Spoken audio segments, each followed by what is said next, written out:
and just had screwed the whole lap up. So yeah, definitely we'll have our work cut out for us tomorrow, and yeah, hopefully we can get it a little bit better and able to kind of drive up through there.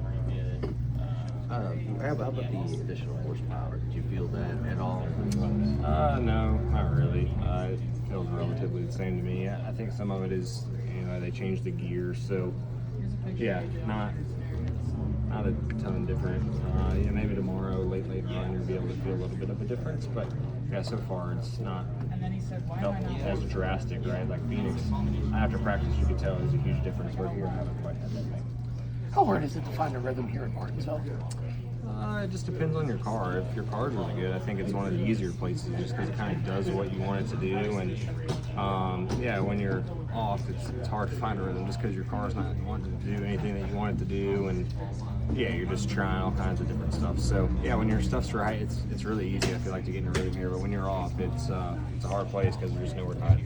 Knowing you've had a few mechanical DNFs this year, how much are you worried about your current points position?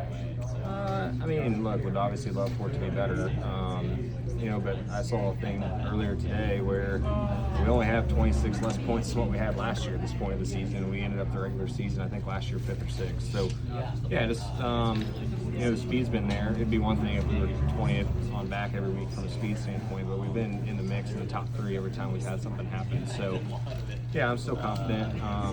Just got to start qualifying better and get stage points. Stage points is where you kind of make or break your point position. So just need to do a better job on that. Is that what would be top of mind for this race team as you go into the first off weekend and kind of digest how the start of the year's gone?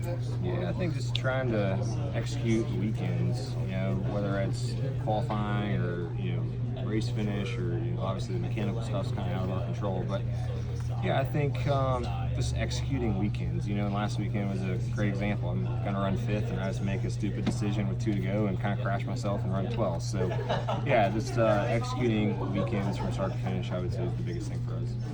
What's the biggest challenge here, and what's it like, if you could define to the race fans what it's like to not just go around this racetrack, which many of them will never have a chance to do, but actually to race on this racetrack? Yeah, the hard part is just, especially now with, next gen, like the whole field is just so tight that it makes it hard to pass anybody because we're all the same speed, and typically you have to be a couple tenths of a second different to even do anything, where when you're all within a quarter or half tenth of each other, it's just hard to do anything with them. So that's the hard thing about this place, I feel like, is just the speed differential is not really there with this car.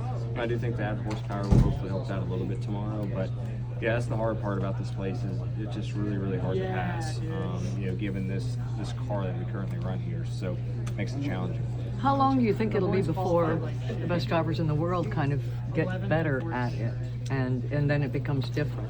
Yeah, I think that's the hard part, is right now, like, we're all so good and we're all just so tight.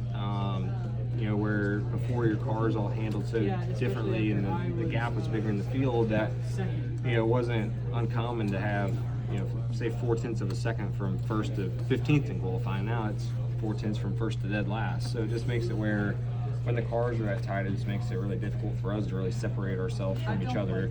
I think that's what makes like what Blaney and guys have been able to do here so impressive, because the rest of the field is just very pedestrian in a sense. Like, we're all just at the same speed. So when you are that leaps and bounds better, it really says a lot about what you're doing. Thank you. Do you have anything planned for your off week? Stay at home, celebrate Easter. Yeah, nothing crazy. Watch some NBA games or not? Nah, not NBA. I'll be, you tune into Elite 8 tonight and tomorrow. But yeah, that's great. How's your bracket doing? Not good. I had Michigan State winning it all, so not good after last night. Thank you. How big is shifting when it comes, you say everyone's so close? The shifting makes, a driver that makes a mistake, they just downshift, they can keep the momentum. Like, if that was eliminated, how much do you think the drivers that are really good, they would be able to stand out more against guys that... Yeah, it would make it a little bit more. The hard part is if we don't downshift, and there were some guys in practice today not downshifting, but the RPMs are so low then that there's no wheel spin. So you're just in this box. I feel like this is like kind of worst case scenario for this car. So yeah, it's hard. So they would have to increase the horsepower to try to get, that would probably get rid of shifting if the RPMs were high. But you got to keep I don't know, like right now, like when you don't downshift, the thing's so low of RPM off the corner, there's really not a challenge, right? Like, it's not going to spin the tires. So the downshift at least gives the opportunity to have wheel spin, but it takes 70 laps to get it there. Yeah. So it's a hard spot. Yeah. What do you think will happen with the tires at Bristol this year? It's a couple weeks after the next race after this. Temperature is going to be.